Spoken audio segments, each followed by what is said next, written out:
Magandang oras mga ka-treasure hunters, mga ka-TH, mga kababayan. Meron tayong balikan na video recap ito. Ito kasi yung the one and only sa YouTube na na-upload noong 2007 pa ito na-upload eh. Kabubukas lang ng YouTube. At ang YouTube noon ay hindi monetized.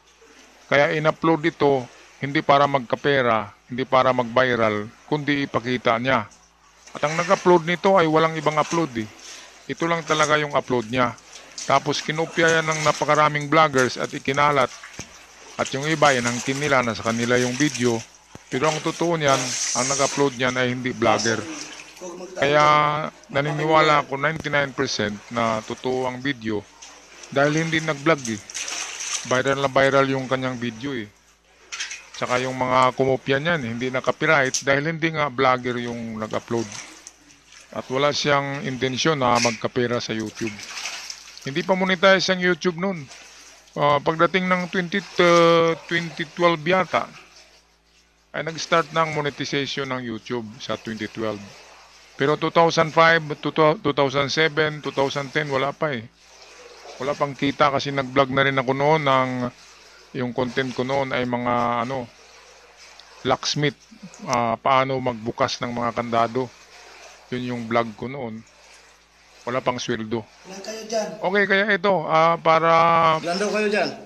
magsilbing appetizer sa mga nawala ng gana, sa mga nawala ng gana sa pag-treasure hunter, sa pag-treasure hunting. Ito, kapag napanood nyo muli ito, ay kikinang ang inyong imahinasyon dahil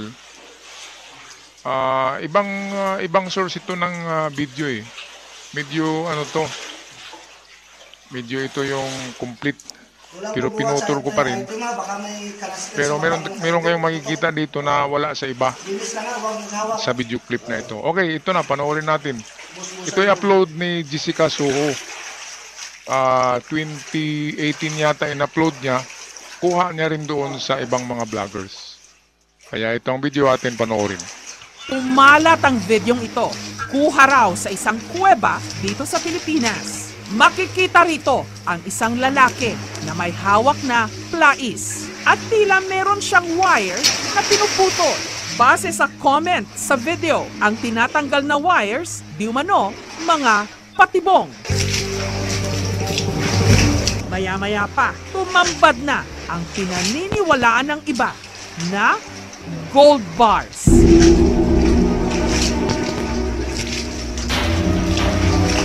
Mas dumami at mas kuminang nung natanggalan ng putik. Totoo ba ang videong ito? Hindi ba ito fake news? Alright, so wala pang fake news noon.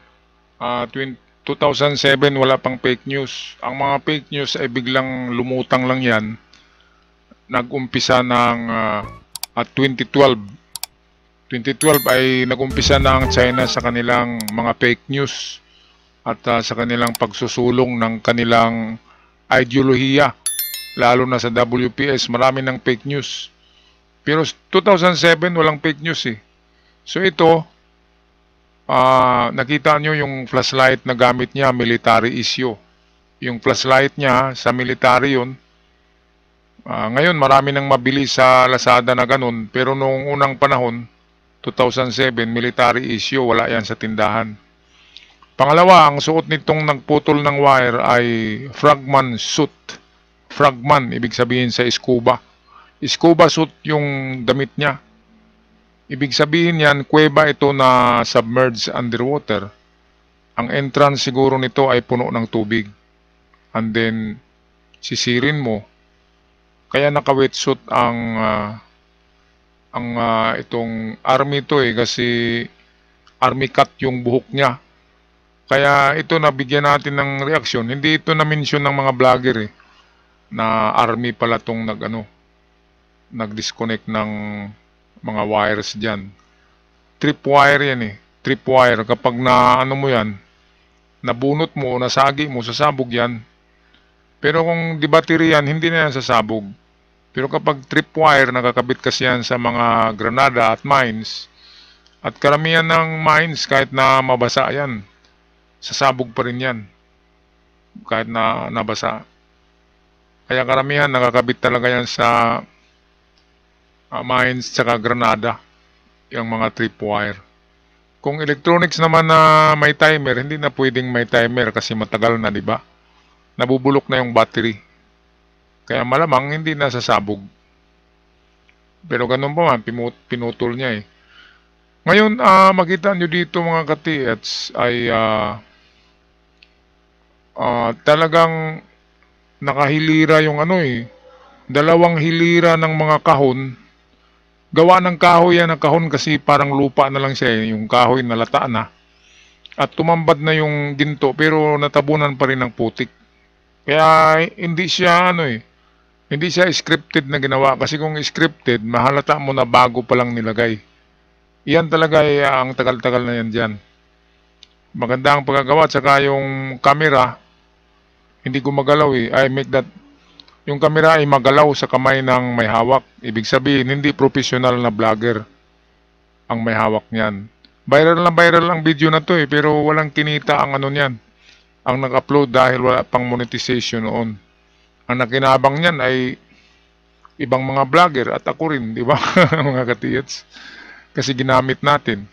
Okay, patuloy tayo kay Jessica Soho sa kanyang narration. Higit sa lahat, ito nga ba ang isa na siguro sa pinakasikat na kwentong bayan sa Pilipinas? Ang tungkol sa Yamashita Treasure.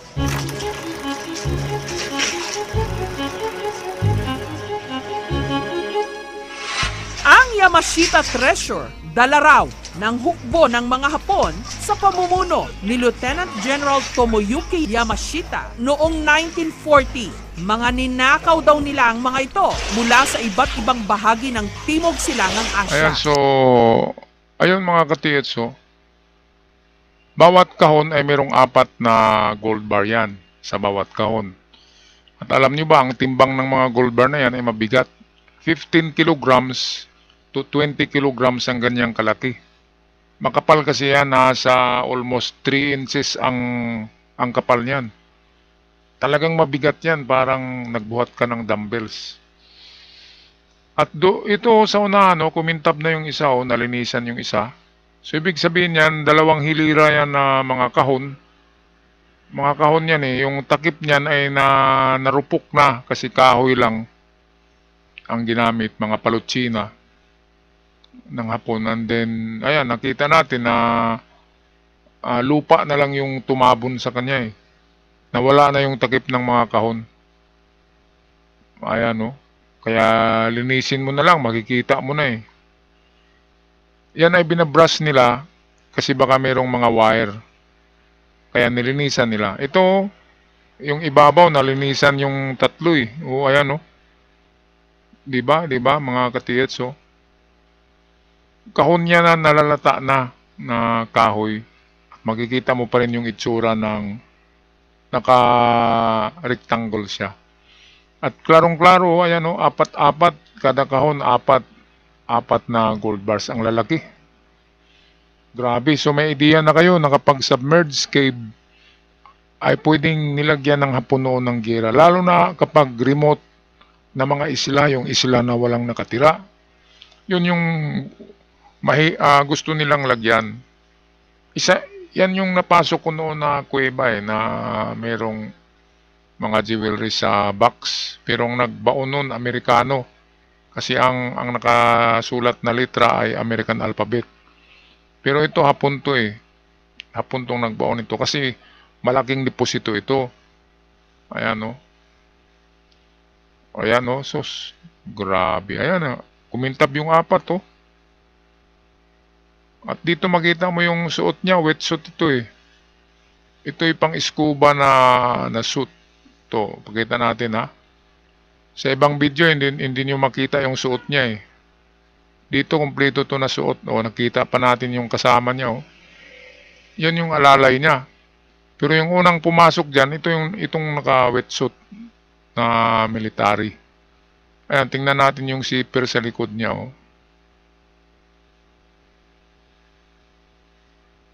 Ayun Ayan. Pilipino. Ayun. Yung suot niya ay pang scuba yan na parang rubberized na na wetsuit nga ang tawag diyan. Ayan, so nalinis na nila yung iba, oh. Kumintab na natamaan lang ng kunting sinag ay kumintab na kaagad eh. Kasi kung mga ano yan, mga pintura lang yan, hindi gaanong nag-reflect ang mga pintura kasi hindi sila makintab. Ayan, no, kintab-kintab niya, no. Yung natamaan dito, ayan, nag-reflect. Kaya ito, ilang boxes ba to? 1, 2, 3, 4, 5, 6. So 12 lahat na boxes to. 12 times 4. Ilan ba? Ka gold bars. Ay hindi pala. 4 lang yung nakita natin sa ibabaw. Pero mayroon pang kasunod yan eh. Pinagpatong-patong yan eh. Kaya hindi 4 ang laman ng bawat box. Pwedeng 2 patong yan. So 8. 8 bawat box. So pwedeng 3 patong. 1 dosina sa bawat box. Grabe. Grabing kayamanan to. Kaya ito na, punta na tayo kay yung pangalawang nakakuha ng ginto sa Baguio City. Kaya lang very tragic yung ending niya eh. Hindi maganda. Ito, pakinggan natin si Jessica Soho. Ang sinasabing bahagi ng Yamashita Treasure. Kasama na ang sinasabing 3 talampakan na Golden Buddha na napapalibutan daw ng mga kahon na meron ding sangkatutak na gold bars. Ang Golden Buddha may timbang daw na 1 tonelada. Sa sobrang bigat daw nito, 10 tao ang kinailangan para ito'y buhatin. Okay, so ilang kilograms ba ang 1 ton? So 1,000 kilogram eh. Ang mabubuhat ng 1 tao ay 50 kilograms lang. So hindi pwedeng buhatin to ng 10 tao, mahirapan.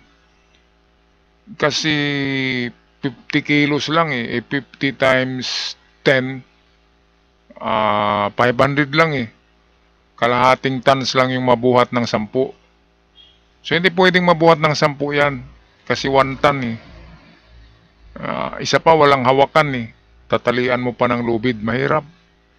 So pwedeng 15 katao o kung mga malalakas 1 dosena makabuhat niyan. Pero tusukin niya ng isang sabihin natin kawayan, 1 pole. Tutuhugin siya na parang litson bago mabuhat. Kaya merong mga nagsasabing hindi totoo yung legend nitong kay Rogelio Rojas eh. Kasi wala talagang nakita, wala silang naipakita kahit 1 gold bar. Lahat ay kwento lang na meron daw, pati Golden Buddha ay meron daw. Pero wala talaga tayong nakikita. Hindi katulad sa find ni Mang Berto Morales dito sa amin yun ah. Kaya nga Surigao-san ang pinangalan ko sa channel ko dahil doon sa ginto ni Mang Morales na taga Surigao din. At totoong ginto, 50 kilograms daw yun eh. Lahat ang nakuha. Kaya lang pinagnanakaw sa kanya. At alam nyo ba ang nagnakaw ay 1 pari. Ang maganda kay Mang Berto, nakabili siya ng mga kalabaw, ng lupain, tsaka magandang bahay noon na bungalow. Hindi katulad kay Rogelio Rojas, ay wala talaga kahit 1 bahay. Kaya maraming nagsabi na hindi totoo itong ginto ni Rojas. At ginawa lang daw na paninira kay Marcos. Kaya tinuro si Marcos na siyang nag-agaw sa kanya. Pero ang problema kasi, walang makita kung may inagaw eh. Kahit 1 barita, sana mayroong 1 barita na pinakita. Dahil sinabi nila na palibutan daw ng mga gold bars. Bakit walang may pakita na gold bar? Bakit si Mang Berto ay maraming naipakita? Nandyan ngayon sa Ayala Museum, sa Makati, makikita pa rin natin ang Surigao Treasure. Sikat na sikat yan, kaya Surigao-san ang ating channel, hango yan sa Surigao Treasure ni Mang Berto Morales. At alam nyo ba, yung lupa doon na nahukayan ay mayroong pang naiwan, mayroong pang nakabaon, hindi lang 1. Baka 2 pang box ang naiwan. Dahil nung pinuntahan namin yan, 2 years ago na yata, nagdala kami ng Proton. Sana ma-upload ko yun muli eh. Nagdala kami ng Proton sa lugar, Proton Elite LB16. Meron kaming na-scan na precious metal doon. At tinanong namin sa yung mga tao doon, binibenta daw yung lupa ng 11 million. Kaya kung meron kayong 11 million na extra mga ka-TH, puntahan nyo yung sa Magruyong San Miguel na nakunan ni Mang Berto. Bilhin nyo kasi meron pang naiwan doon. Ako, kung meron akong 11 million, puntahan ko yun eh. Gawin kong kasi meron siyang irrigation, gawin kong piggery. Diba? At hukayin yung na-scan. At kung sino man yung nakikinig ngayon yung may-ari ng lupa dyan sa Magruyong, message mo lang ako, ituro ko yung na-scan namin na lugar. Hukayin natin, diba? Diyan sa may-ari sa Magruyong. Yung nakuna ni Mang Berto.